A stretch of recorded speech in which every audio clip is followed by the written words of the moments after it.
Hi friends, welcome to Sona Meena kitchen. இன்றைக்கி நம்ம channel என்ன வீடியோ பார்க்க போகிறோன்னா கருணக்கிழங்கு மசியல் தாங்க பார்க்க போகிறோம். இது வரைக்கும் கருணக்கிழங்கு வறுவல் குழம்பு இந்த மாதிரி தான் வச்சுருப்பீங்க. இது பிடிக்கிறேன்னு இது மூலத்துக்கு ரொம்ப நல்லதுங்க. செட்டிநாடு ஸ்டைல் படி பண்ணுறோம். செட்டிநாடுல ரொம்ப ஸ்பெஷலுங்க இந்த கருணக்கிழங்கு மசியல். கட்டாயம் கல்யாண வீட்லலாம் அந்த கருணக்கிழங்கு மசியல் வைக்காமல் இருக்க மாட்டாங்க. அவ்வளோ டேஸ்ட்டாக இருக்கும்.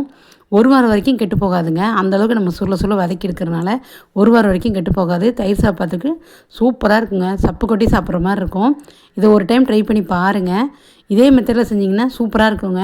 ஜீரண சக்திக்கு ரொம்ப நல்லது. மண்ணு கீழே விளைஞ்சி வர கிழங்குலையே உங்களுக்கு கருணக்கிழங்கு தான் பெஸ்ட்டுங்க. ரொம்ப ரொம்ப நல்ல கிழங்கு எதுனா கருணக்கிழங்கு தான்.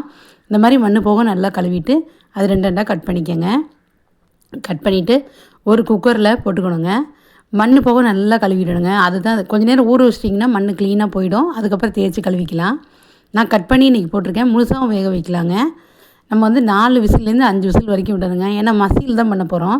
நம்ம குழம்பு இந்த மாதிரி வச்சோன்னா கொஞ்சம் நல்லா கனமாக வேக வச்சுக்கணும். இது வந்து மசிக்கிறதுனால 4லேருந்து 5 விசில் விடணும்.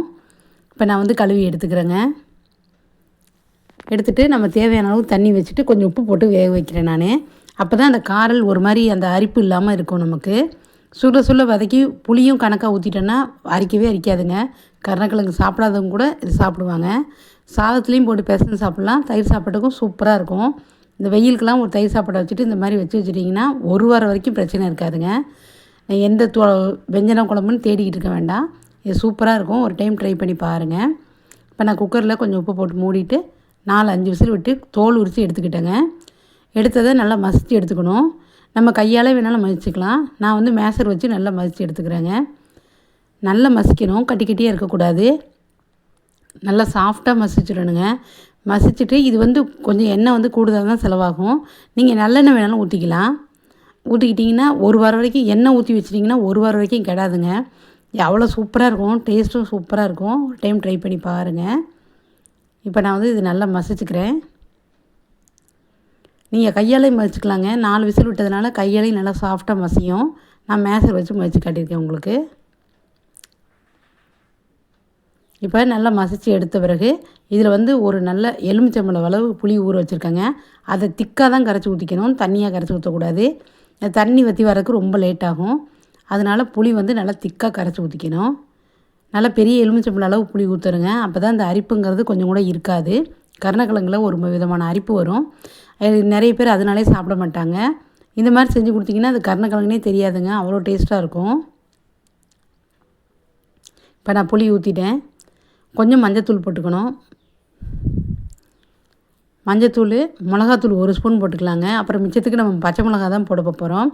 அதனால் 1 ஸ்பூன் மிளகாத்தூள் போட்டுட்டு தேவையான அளவு 2 ஸ்பூன் உப்பு போடுறோம். நம்ம ஏற்கனவே கொஞ்சம் உப்பு போட்டு வேக வச்சுருக்கோம்.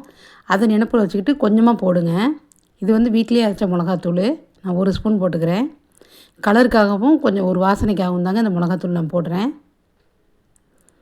இப்போ நான் சின்ன ஸ்பூனில் 2 ஸ்பூன் உப்பு போட்டுக்கிறேங்க. டேஸ்ட்டு பார்த்து பத்தலைன்னா அப்புறம் போட்டுக்கலாம். இப்போ வந்து நல்லெண்ணெய் நல்லா காய வச்சுருக்கேன்.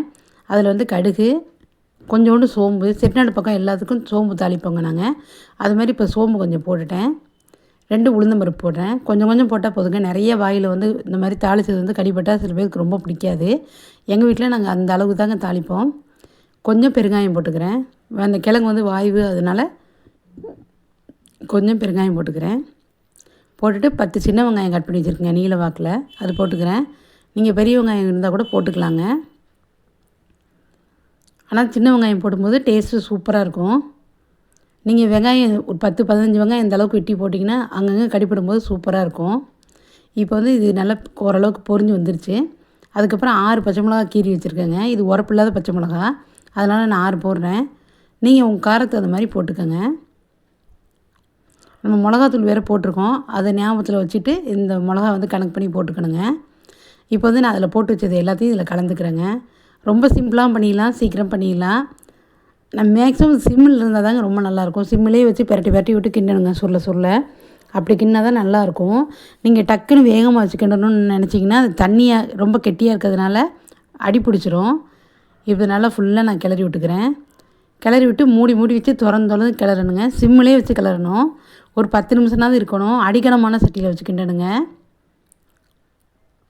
அப்படி பண்ணும்போது உங்களுக்கு அடி பிடிச்சே வராது. இப்போ பாத்திரத்துலேயே ஒட்டாமல் வருங்க. இப்போ வந்து இன்னும் கொஞ்சம் தண்ணியாக இருக்குது. இது வந்து நல்லா கெட்டியாக அப்படியே ஒரு மாதிரி துவையல் பதத்துக்கு வரணுங்க. இந்த மாதிரி வரணும். இப்போ பாத்திரத்துலேயும் ஒட்டலை பாருங்கள். இது வந்து கட்டாயம் கல்யாண வீட்டிலலாம் எங்கள் சைடு கட்டாயம் வைப்பாங்க கல்யாணத்தில். மசியல் ரொம்ப நல்லது. மூலம் அந்த மாதிரி உள்ளவங்களுக்கெல்லாம் ரொம்ப சிறந்த மருந்துங்க இது. அந்த மாதிரி மூலம் உள்ளவங்கலாம் உரப்பே போடாமல் பண்ணி பாருங்கள். இதை ட்ரை பண்ணி பார்த்துட்டு எப்படி இருக்குன்னு சொல்லுங்கள்.